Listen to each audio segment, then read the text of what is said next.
Jewish Education in Media is pleased to present L'Chaim, a program that highlights the people, issues, and events of importance to the Jewish community. Now here is your host, Rabbi Mark Golub. I'm Mark Golub, and on this edition of L'Chaim, I have a most remarkable individual for you to meet. His name is Ehud Diskin. He's a Sabra, a native Israeli whose family goes back 6 and 7 generations in Israel. Ehud served as an officer in the Israel Defense Forces, serving in the Armor Corps in both the Six-Day War of 1967 and the 1973 Yom Kippur War, where he was the operation officer of the 1st Brigade to cross the Suez Canal. Ehud rose to the rank of lieutenant colonel and served as a battalion commander and then as a deputy brigade commander, and ultimately became a colonel in the IDF and was also a commander in the IDF Intelligence Corps. Ehud would then leave military service to enter the world of business. He had already earned a number of academic degrees, including a PhD from Hebrew University in financial management. And Ehud Diskin continues in that profession today. And he has chronicled his story, his most fascinating personal journey, in his book entitled Yes, It's Possible, published by Geffen Press and available on Amazon. And Ehud, it's wonderful to have you sitting here at this table. Thank you for joining us. It's my pleasure, Mark, and it's my pleasure being here. Thank you. By the way, Ehud, did I get any of the introduction wrong? You did a great job. You read the book carefully. Thank you. And you know, I want to begin by something I saw in your explanation for why you wrote the book. You talk about your extraordinary love for Israel, correct? Yes. And you say no matter what, that's deep in you, it's been there your whole life. Yes. I wanted you to talk about how you view Jewish values and the values of the State of Israel in your overall encompassing of who you are and what you became. The values about the love to Israel, I learned from my childhood. When I was a child, I was 4 years old in besieged Jerusalem. In 1948. 1948. And I saw how people, they sacrifice themselves, like, for example, bringing food and water to besiege Jerusalem. And I felt that it will be only fair that whatever I can do for Israel and for Jerusalem, it will be great. And also look at it, Israel is a miracle, you know, and we look at Israel, especially with all the growing anti-Semitism. It's one in a lifetime miracle, and I think that everyone, you can live wherever you want to live, you know, in the States, in Israel, in Europe, but we should feel that Israel is one in a lifetime miracle. So this is my philosophy. Later in the army, you have to see all these wonderful soldiers, how they are fighting and sacrificing their life. And I'll give you an example, the Yom Kippur War. When Ariel Sharon, General Ariel Sharon, he said, we are crossing the Suez Canal. We didn't believe that we are going to make it. But people, they wrote wills, but no one hesitated that we shouldn't do it. Mm-hmm. So, and you were there. Yeah, I was there, and I was part of all these wonderful soldiers and officers. I mentioned in the open, you have family that goes back a long way in Eretz Yisrael, yes? Yes, I have. He's very famous. I think my great-grandfather, Diskin. And from my father's side, I am a 5th generation in Israel. But also from my mother's side, I am a 7th generation in Israel. And there were also very famous Rabbi Prague and Rabbi Wolfstein. So I remember the sister of my grandmother, she was living in Mea Sharim in Jerusalem. And she has in her living room, all the walls were full with pictures of rabbis. When I was a child, to me, they look all the same. But she was going for a picture and say, you don't know what kind of family you are. And then Rabbi Wolfstein, Rabbi Prague, and So there are rabbis of both sides. I also personally studied in religious school. My mother, she was a principal of a religious school in Jerusalem. So we have also a religious background. By the way, what was the tenor of your Jewish home growing up? Were you Dati at the time? Orthodox? Yeah, my mother, she was religious. My father, he was going like every time to the synagogue, but when he came back on Saturday, he smoked a cigarette. So he was traditional, you can say. Yeah. Ehud, did you ever consider becoming a rabbi yourself? No. No, I believe in tradition. I don't believe so much in ceremonies. Did you feel you were given a warm feeling about Yehudut and Jewish tradition as a child? Yes, I think I was praying every day, and I studied in a religious school. You know, I studied the Bible. I still remember a big part of the Bible by heart. So when I remember, I was a very good student in Gemara that we studied. So I know very well the Jewish tradition. Good for you, good for you. Tell our audience, do you have any siblings? Yeah, I have a brother that is older. Just I made a party, he got 80. And I have a sister that she is 83. Yes, you thank them both in the book. It's it's very, very sweet. Yes, and do they share your love of Israel? Yes, they share my love of Israel to Israel. They live in Israel, 100% of the time. Of course, like all the Jewish people, all the Israelis, they complain about the situation, but they love Israel. Okay. At a certain age, every Israeli joins the IDF. Absolutely. You end up in the army and the Armor Corps, correct? Yes. Okay. American Jews have no similar experience to what the Israeli goes through. This is many years ago already for you, but as you look back on it, what was it like becoming part of a battalion and part of the IDF? And what you don't know at the time is you're about to be in the Six-Day War of 1967. For those of us who, for us, we're a world away from it. What was it like for you, and what would you like us to know about it? First of all, you mentioned in the beginning, it's my patriotism. So I said whatever it will take, because it was very tough. I was a city boy, and suddenly we came, I'm writing about it, to the desert, and they said us, you have 10 seconds to go on the track, to go down on the track. It's a disaster, We felt very bad, but we had this patriotism, and we had this motivation to be a good soldier. So this is what helped me all the years. And you meet other people from Israel, soldiers, sometimes not so intelligent, but you become friends. And this I met. It's very interesting story that this is my best friend. And in the Yom Kippur War, and we were really good friends. Suddenly in the middle of the war, I tried to save someone that was wounded, and it was this helicopter, and I cannot get the helicopter in the radio to send him to save the wounded officer. So I ran to the helicopter, and when the door opened, who I found? My best friend, the doctor. That's what you said, a miracle, destiny, and I sent him. I don't want to tell all the story, you can read it about the book, but it was interesting. It was a fabulous story. Yeah. Do you remember the months leading up to the Six-Day War? Yeah, very much. Okay. What were you feeling at the time in April and in May when Nasser was making all of these horrific threats that he was going to basically destroy the state of Israel? Everyone was very depressed. They thought this is the end of Israel, because also today we complain about the situation with the Arabs, but at these days you don't have really a serious Arabic country that is a serious enemy to Israel.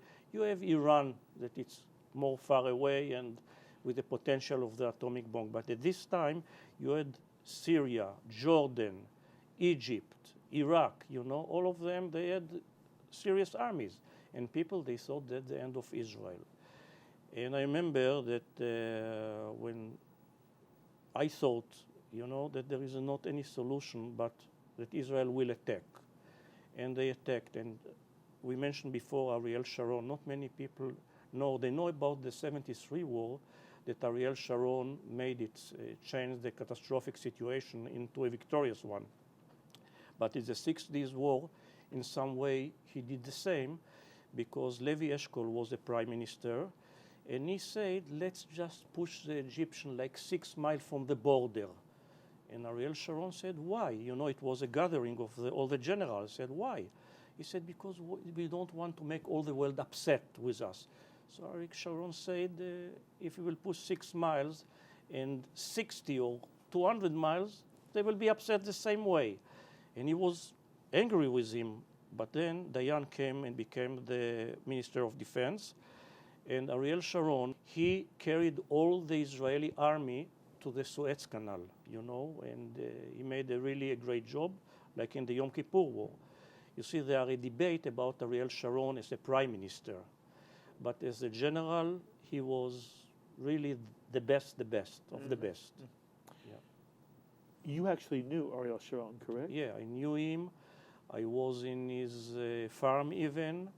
And I don't know, there is something that if we are here in New York, I can talk about it, that he advised George W. Bush to attack Iran instead of Iraq. You know, he told him, this is the enemy, and I wish he would listen to him. You know, we wouldn't have all this problem now with the Iranian atomic bomb. Mm-hmm. And we wouldn't have also maybe this problem with ISIS today. Mm-hmm. But you liked Ariel Sharon very much, did you not? Yeah.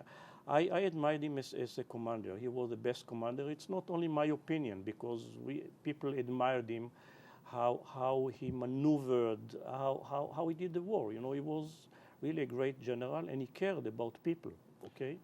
Now, how old were you in the 6 Day War? In the 6 Days War, I was 23. And literally, where were you? What did you do? I was in the division of General Tal, that we went to the Gaza Strip, okay? And I was a young officer, so in the end of the war more, I had to took care of the rabbi with my soldiers, you know, we had to gather the bodies and so on, which was a tough job. And in the war of attrition later, that this is the second war, it was, not many people knows about this war. It was in 68 and 69. It was a tough war because we were not too many soldiers, and we had to fight against the Egyptian and the Syrian, that they shoot at us with an artillery, and it was really tough. This age I was 24, yes, and it was tough. At what point do you remember saying to yourself, oh my goodness, Israel is going to win this war of 1967?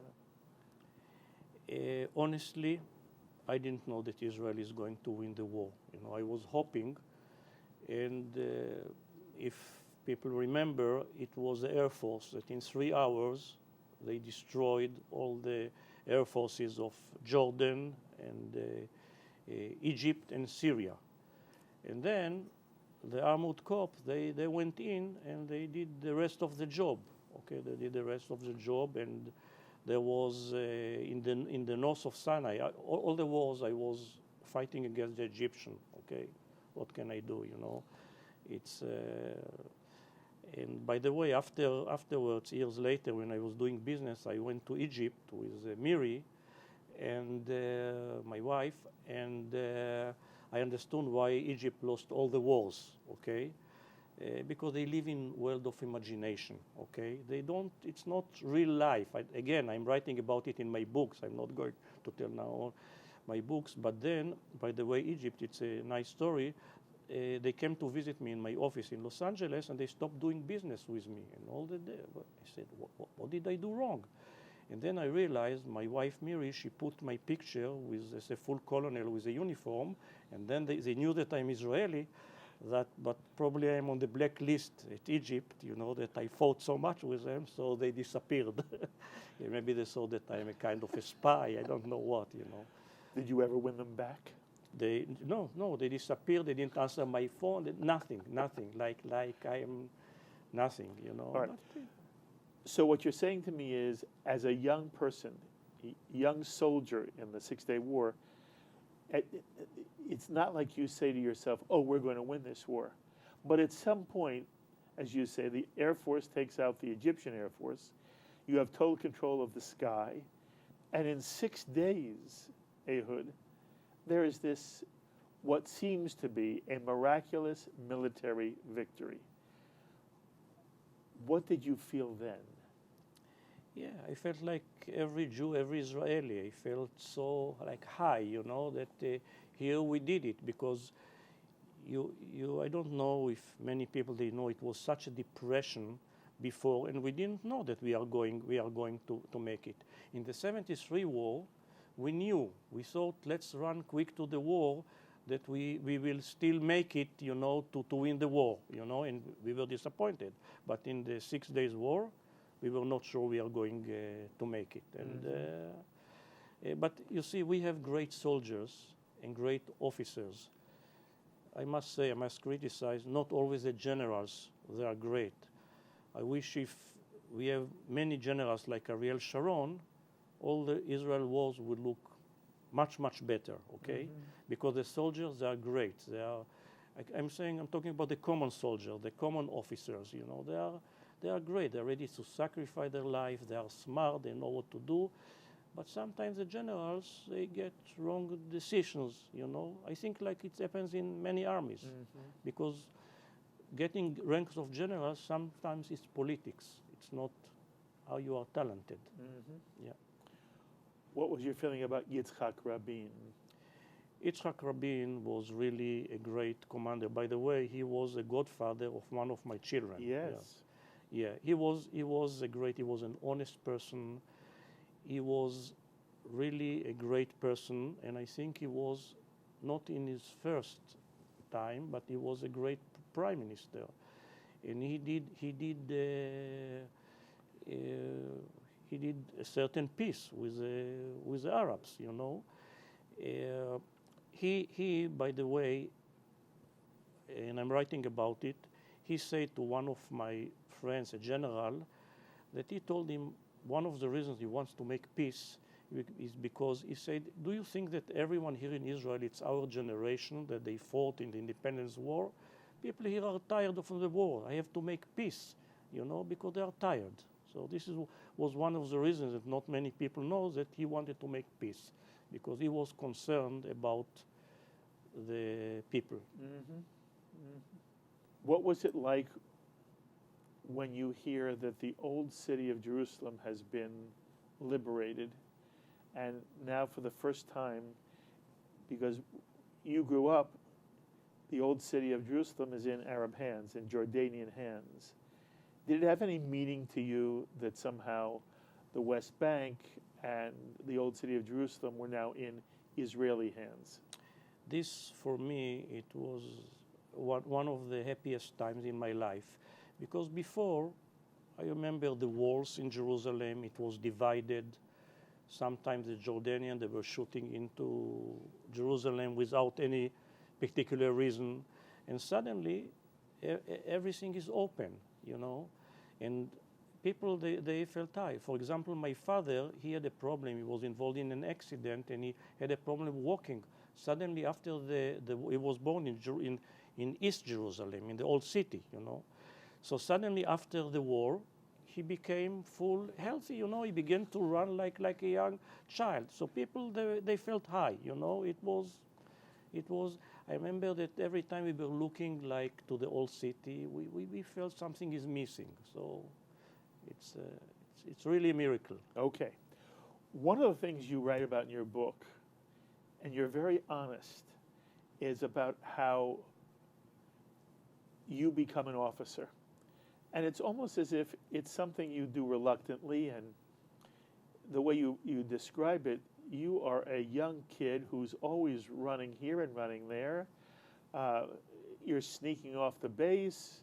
You're a wild and crazy guy, And at the same time, you seem to have enormous, you're regarded very highly by superiors, and they want you to become an officer.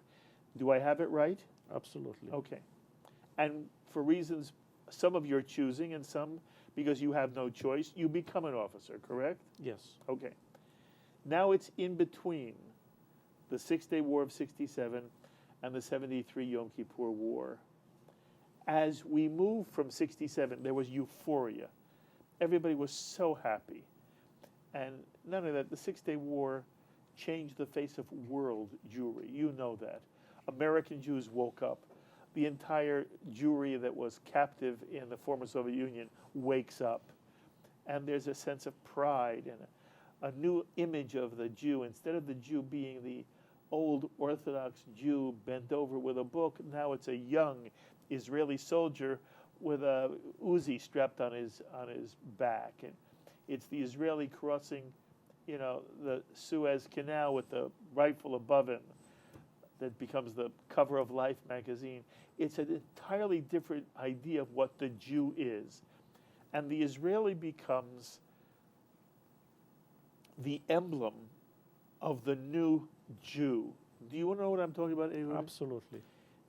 And is some of this also what you as a young Israeli experience as well? Or am I really describing the diaspora reaction? No, you're absolutely right, because I remember as a child, we didn't have enough food. We were all the time concerned about the Arabic countries.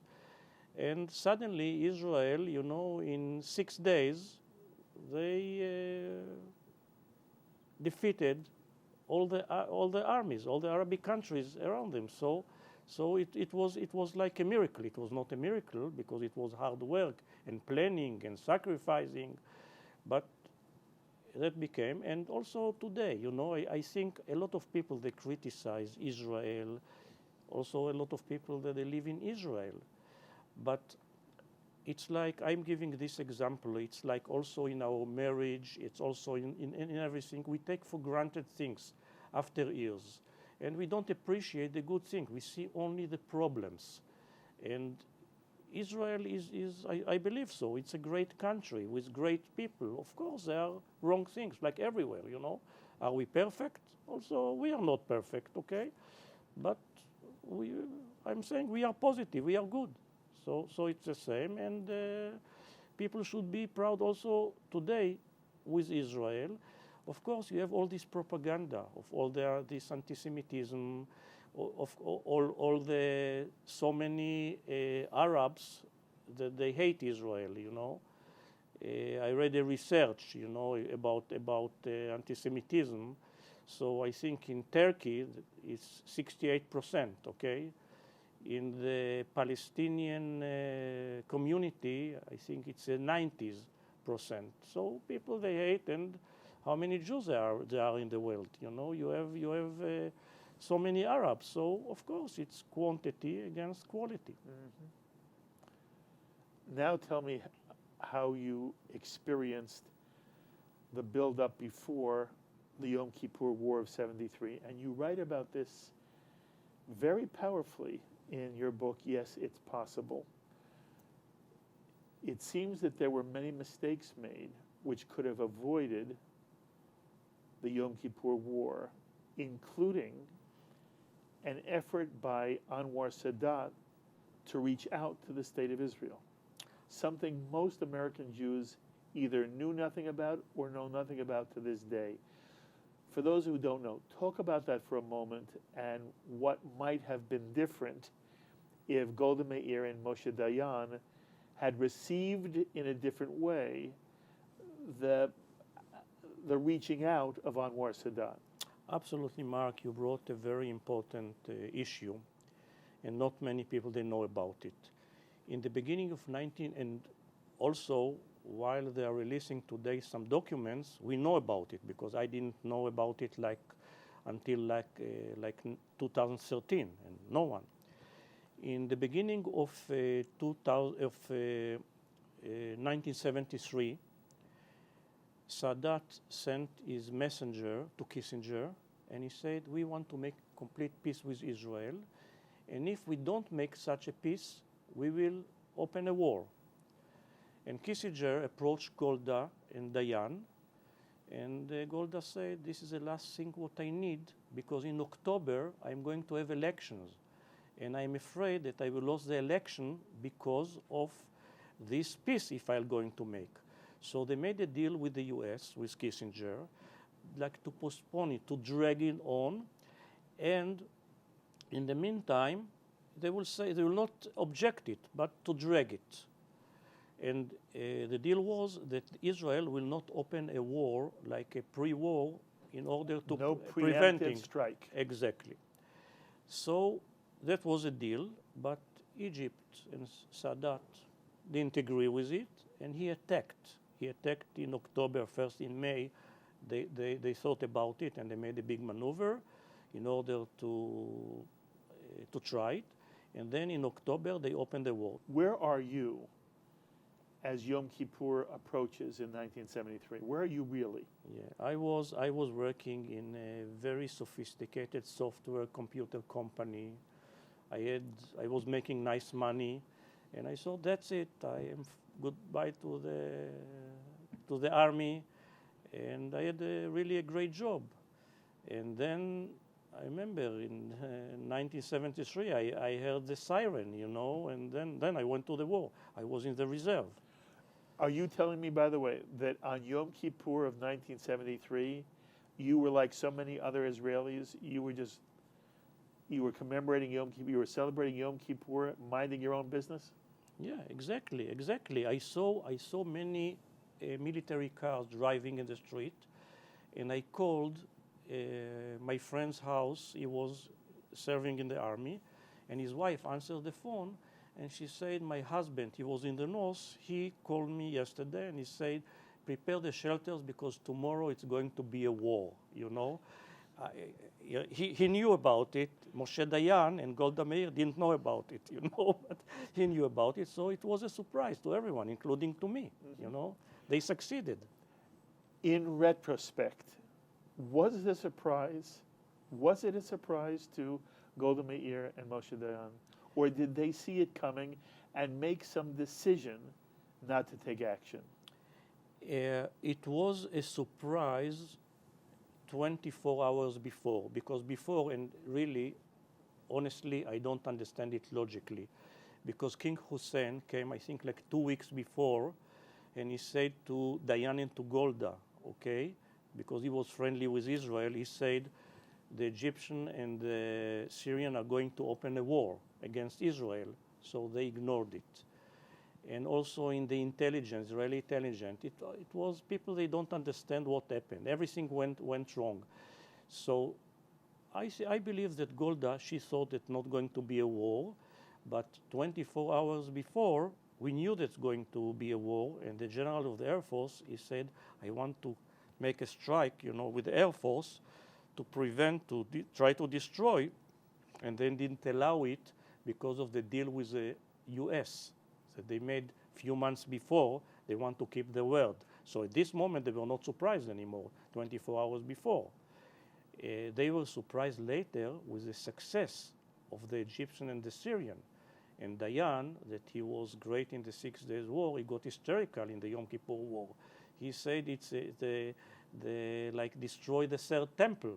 He said let's withdraw, and I must say that the Chief of Staff, Major General David Elazar, he said no, we should fight. And then we had a lot of casualties in the beginning because we went wrong how we handled the war. And then came Ariel Sharon, that with crossing the Suez Canal, he changed the whole war. Absolutely. And then where are you in the Yom Kippur War? Yom Kippur War, I was in the brigade of a friend of mine, and coincidentally, we were part of the division of Ariel Sharon, and we were the first brigade to cross the Suez Canal. Amazing. It was, later he became General Chaim Erez. He was a great commander, and we were friends. Also, we are friends until today. And we crossed the Suez Canal with not too many casualties. We had many casualties, but not too many. And after we crossed the Suez Canal, I know that my commander, he suggested to go to Cairo. We had like 60 miles.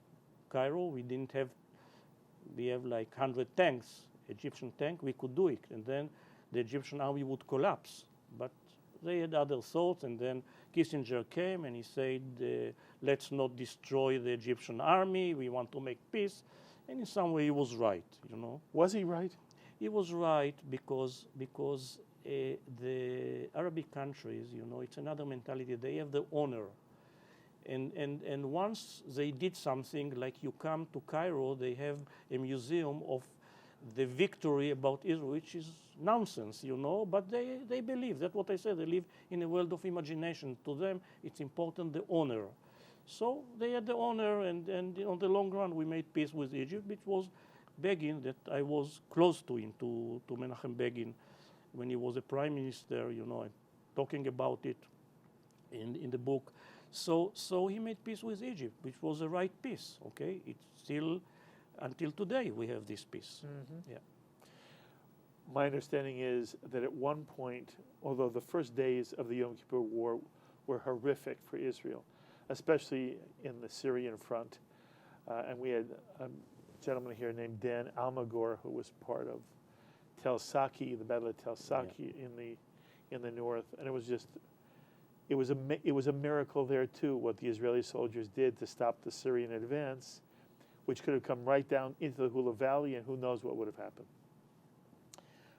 But as the war continued, the war did shift, and once again Israel was in fact victorious. And at one point, Israel could have gone into Damascus and gone into Cairo, and the question was, if we got there, what would we have done with it? And that there was some wisdom in not going into either one of those Arab capitals. Absolutely. At the same time, the story of Israel encircling the Egyptian Third Army and Kissinger saying, stop, I always wondered whether that had been a mistake and whether there should have been a more crushing victory for Israel. You make a very strong case that maybe the way it worked out was best for all. Sadat does then come to Israel, is received by Menachem Begin. And it's not about being warm and friendly. It's about ending hostilities. And as you say, that has existed to the very day as we tape this program together. So that in the end it was a stunning, not only a victory for Israel at the time, but in some way a stunning victory for a peace treaty that has endured now for really a generation and maybe more. And where are you when the war ends, the 73 war ends? I came back. We served afterwards like 6 months. You know, we were there in the reserve because we didn't know what will happen. And then I went back to my company, to the software company, that they were very nice to me. They paid me my salary and everything. But then I began to be in the reserve all the time, and I said to myself, either I am running away from Israel or I go back to the army. So I went back to the army. I became a lieutenant colonel, and etc. The rest is in the book. Exactly okay. right. One last point on the Yom Kippur War. Moshe Dayan and Golda Meir never recover. Their reputations never recover. There ultimately is a very strong report written by a commission that holds both Dayan and Golda responsible.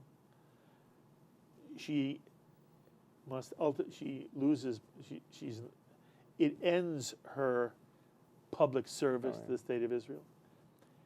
As you look back on it, do you hold them responsible for the Yom Kippur War? Yeah, absolutely. Them and the general of the intelligence, you know, that misled them. But you see, it's like in business. I'm a businessman today. If I run wrong my company, okay, I will go bankrupt, okay? And I think same here. They did wrong in this war, and it's the right thing that they should go home. You know, it doesn't matter how successful and good you are before. It was a disaster. Golda could make this peace, and Dayan, and prevent all these 3,000 and change casualties, and all the disaster that happened in the war. So I feel that they are responsible. Now, you've mentioned Menachem Begin. I loved him, and he is one of the heroes of my life. Describe for us your relationship with him. Yeah, after I had to be promoted to be a colonel, and in the meantime, they found me a job to be the general director of a fund that will deal with education. And Begin was very interested in this fund, and he was supporting it and pushed it, and I was working closely with him with this fund, and we have pictures together, and he wrote me when I got my PhD personal notes, and so on. He was a great person. He was also smart, he was a gentleman, and he was a great prince. I think that him and Ben-Gurion were really but are my favorite as prime ministers in Israel. Absolutely. Menachem Begin also was a very committed Jew in a way which represented the Jewish tradition which had been rejected by many in the early Zionist movement. And there was the secular Zionist perspective on establishing the state of Israel with a biblical connection, but not with a rabbinic connection. Begin comes out of the rabbinic world, the Talmudic world, the world, for lack of a better phrase, Yiddishkeit. And he looked like a Jew, he talked like a Jew, he walked like a Jew, he thought like a Jew. Did that resonate for you? Yeah, he had a soul. You see, I'm looking today at the leaders in the world, also in Israel, the prime ministers. Again, this is in my opinion, they don't have a soul. They're practical, they try to keep, to continue to be in power, but they don't have a soul, and they don't have, like Begin and Ben-Gurion, they did what they thought is good for Israel. This was the first priority. And especially Begin, he has, and also Ben-Gurion, they had what I called a soul, and they not only practical, and they were good Jews, good Zionists, okay? They were good Jews in very different ways. Yeah. Ben-Gurion was he loved the Bible. Yeah. And his connection to Eretz Yisrael was all biblical. And Begin was more of a tradition. He was an Orthodox Jew who had a love of Torah, was well educated in Talmud, and when he becomes prime minister, it was a shock, not only to him, not only to Israel, but for years and years, American Jews had been taught he was a terrorist. He was a fascist, Right. He bombed the King David. Yeah. And all of a sudden now, American Jewry has to accept Menachem Begin. And the man we met after that was very different than what we were told he was. He made the first peace, He made the first peace, and it's more than that. When he came to America, you had the feeling you were in the presence of the symbol of what the state of Israel was, the culmination of the Jewish people's dream. Yeah. And there was such warmth and such elegance to him. You called him a gentleman. Yeah, He was an elegant Jewish gentleman, even though he had the look of the little Polish Jew, but he had stature that was just radiated. Do you know what I'm talking about? Yeah, listen, there was a picture until recently in the Ben-Gurion airport in Israel that Begin is kneeling and tying the laces of his wife's shoe. How many prime ministers would do something like this? Yes. How many? Yes. Yeah. It shows a lot, something like this. Yes.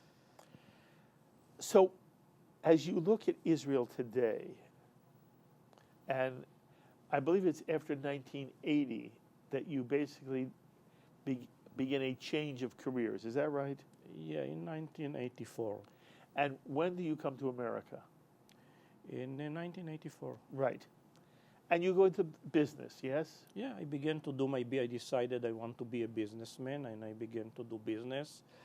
And I had a friend that Israel Sachov, mentioning it to him, say, don't do it, you can fail, be like a general manager of a company. He couldn't fix it to me. I said, no, I want to do business. And sometimes when I didn't have to pay I couldn't pay my bills, I thought about it, that maybe I did wrong, but thank God, in the end, I worked hard. You and persevered. I did right. Good for you. Yeah. The obvious question for you is, you love Israel passionately. You've served in the IDF, and you end up a colonel. You're in you're in the 6-Day War. You're in the Yom Kippur War. You're in the War of Attrition. And you love Israel, and then you leave. And so explain to us, what does it say about your feeling for and your connection to Israel that you finally decide, despite all your past, your parents, 5 and 7 generations Israeli, Ehud Diskin decides he's going to leave and make his life in the galut, in the diaspora? Yeah, it's very simple. I married a Jewish American woman, and it's all about love. It's about love and sex. It's about that I got an ultimatum, and I had to move to the States. I thought I will move for a short time, but I was stuck here in business with children, etc., etc. I'm not going to tell all the story. Right. It's in the book. It's in the book, and then luckily I met my wife Miri later after we divorced. Yes. Yes. And today I am a lot in Israel. And how often? It's important. Like 4 times a year. Yes. We have an apartment in Israel, in Tel Aviv. And my wish is, and I am organizing to be more and more and more and more. I have still a business, so I cannot just throw it away, but more and more and more, most of my time to be in Israel. Because you are I love intimately connected still to this day with Israel, correct? Yeah. Yes. It's feelings, you cannot kill feelings. Yes. How about your children? And that can be a delicate question, so you can decide how you want to answer it. Okay. To what extent do you feel your children inherited your love of being Jewish and of the state of Israel? Part of my children, they are patriotic. I cannot say like me, but they can't be like you. It's yeah, not fair. Part of them, they are not so patriotic, and they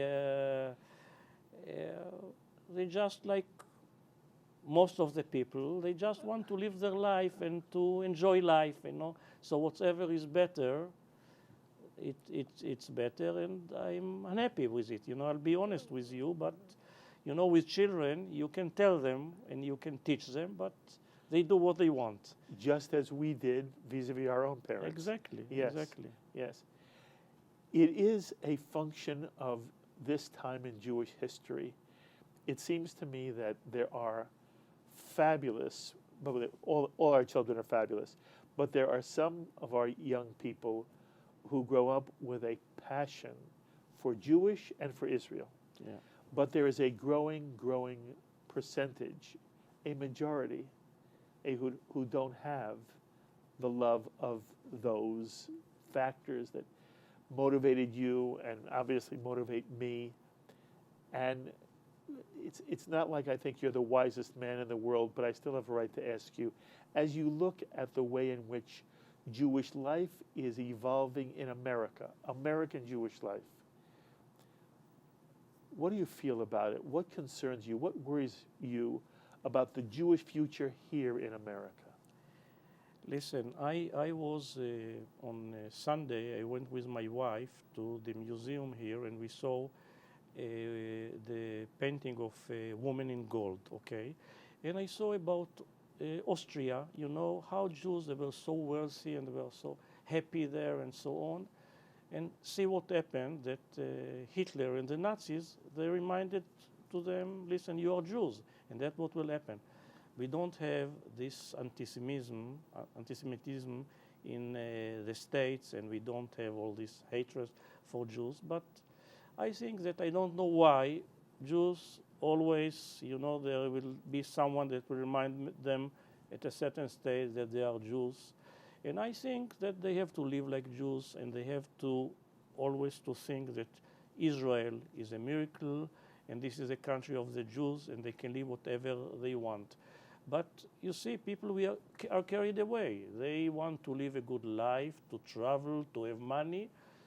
So there are certain values. I believe that there are other values. And again, it's my opinion. I wish like everyone would think this way, but unfortunately it's not this way. When you say you have other values, what are the most important values to you, Ehud? Oh, that's a tough question, you know. I have few important values. First of all, as I write, is to live as you want to live. We live only once, one time, and we have to live the way that we want, and not when we are getting old to say, oh, I'm sorry, I didn't do this, I didn't do that. This is one the important thing. The other important thing is, I said, as a Jew, you know, the bond of the Jews and the patriotism with Israel. This is a second, you know. Maybe I have more, but these are the most two important in my eyes. Lovely. So when you look at Israel today, I asked you about America, now I'm asking you about Israel. When you look at Israel today, what worries you about the Jewish future of the state of Israel?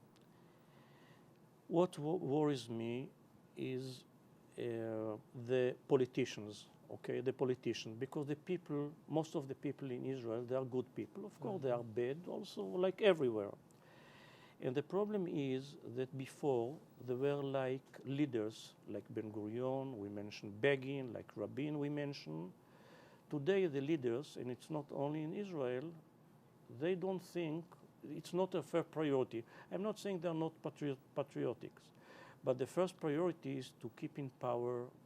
And that's the pity. That's what worries me. But again, when people are complaining, I'm saying, okay, but still we have all these people that they are good people in Israel. So, but this what worries me is the leadership. Mm-hmm.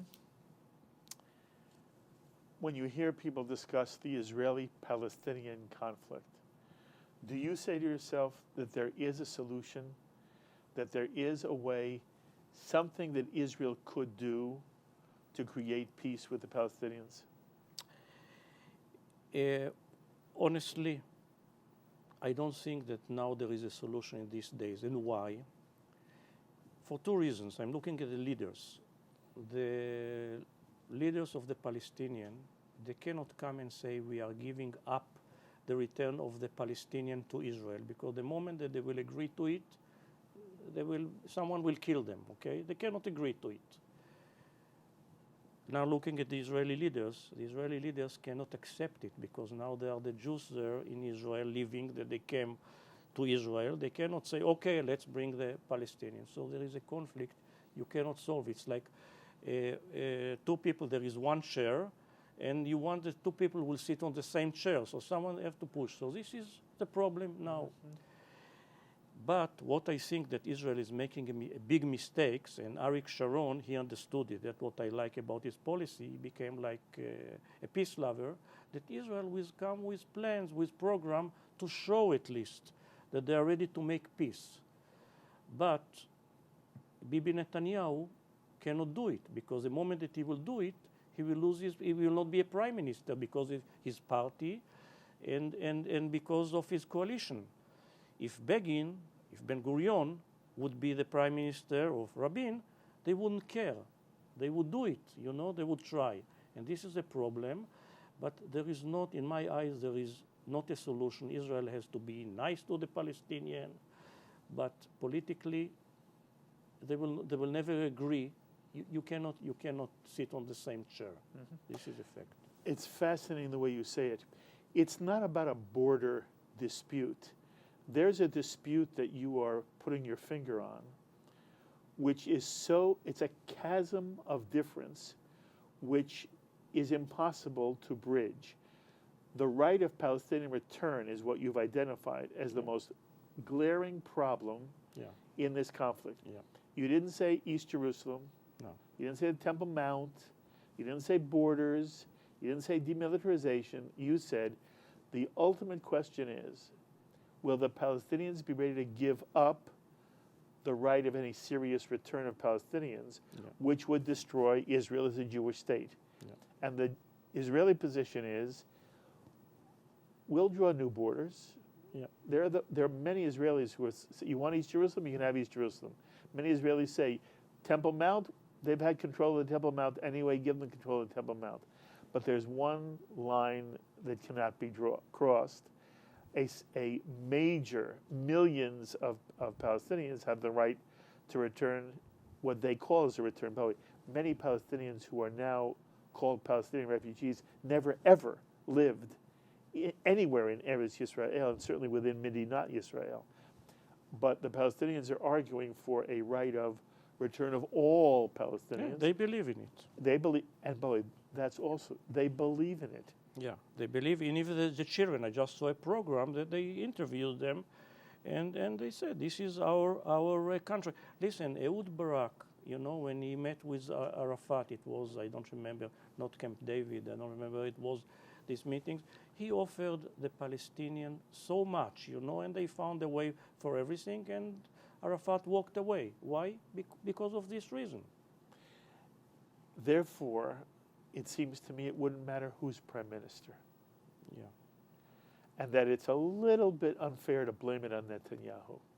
I agree with you. The only thing that I blame, because you have to show to the world that you are ready to make peace. And you don't feel Netanyahu has done that? I don't feel, because he cannot do it, because he will lose his party, he will lose his coalition. Oh, he does go to Bar Ilan and say he's committed to the two-state solution. But he said on the same time in the election that he is against it, What he No said, more. the way he clarifies it is, what I meant was, no matter who's prime minister, nothing is going to happen in the next 4 years. And you believe that's true. Yeah. Listen, if he would come and he would say that I am for peace and I am ready to give again now, and this is he will come with a plan, and he will come to the European with a plan.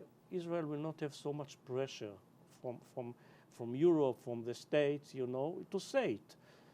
It doesn't matter that nothing will happen, okay? But he has to say it. But once he will say it, he has this Bennett, they will give him hard time, this party, I don't remember their name, and the other party.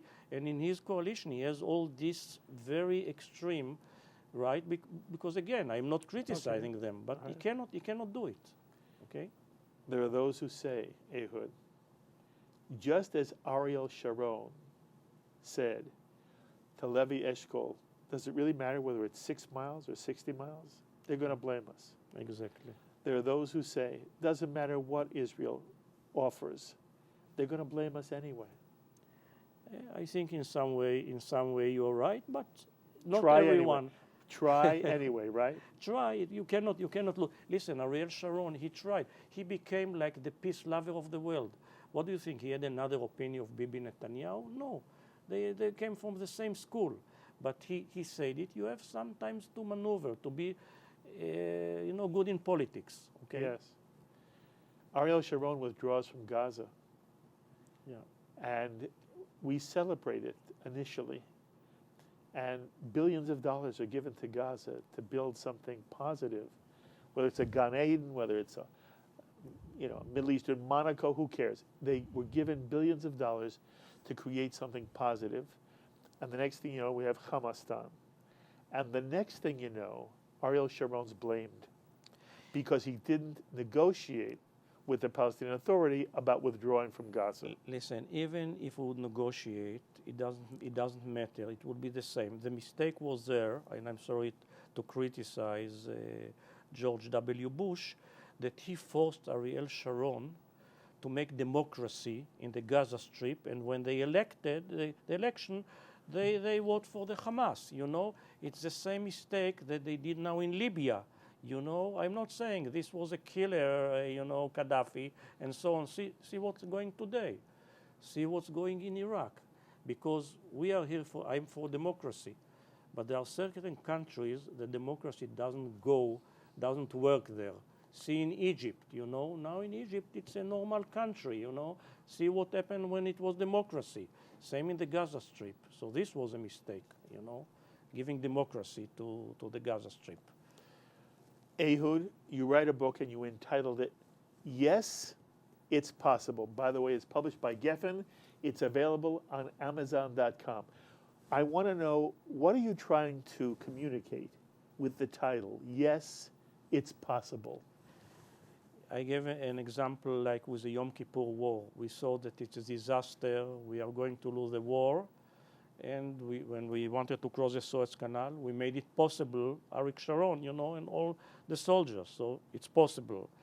So when sometimes you see something that it looks impossible, but with strong will and just to continue with your aim, you can make it possible. It will also look at Israel, establishing the state of Israel. It was a mission impossible, to all the countries around. So, and I have more stories that it shows it's possible. And in some way you see this as a personal model for other people, that you want other people to always feel anything's possible in their life if they work hard enough and stay to it. Yes? You got exactly the point, absolutely. Mazal Tov. Thank you very much. You wrote a wonderful book, Yes, It's Possible, and you show us in your own life how much is possible. And I thank you so much for spending time with us here on L'chaim and JBS. Thank you, Ehud. You're welcome. Thank you. Ehud Diskin, author of Yes, It's Possible, published by Geffen Press and available on Amazon.com. As always, I invite you to be in touch with me with any thoughts or comments you may have to any of the ideas expressed by Ehud or by me here on this edition of L'chaim. Please email me, write me, post on our Facebook page, tweet me. I look forward to hearing from you. Until the next time, I'm Mark Golub. L'chaim, my friends, to life.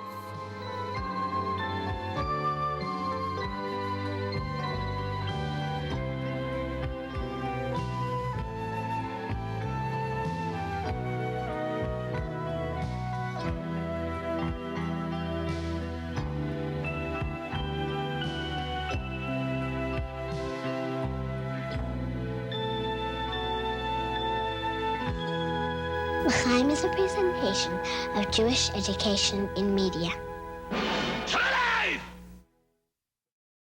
We would be pleased to send a complimentary DVD of this program to anyone who wishes to support JBS, the Jewish Broadcasting Service, with a tax-deductible gift of $36, double chai or more, to the nonprofit organization Jewish Education in Media. Simply visit the JBS homepage and click on the Donate button to make a donation by PayPal or your credit card. And please indicate the program for which you would like a DVD. Or you can send your tax-deductible check made out to Jem, Post Office Box 180, Riverdale Station, Bronx, New York 10471. And again, please remember to indicate which program you would like to receive with our compliments. And we thank you for your kind support.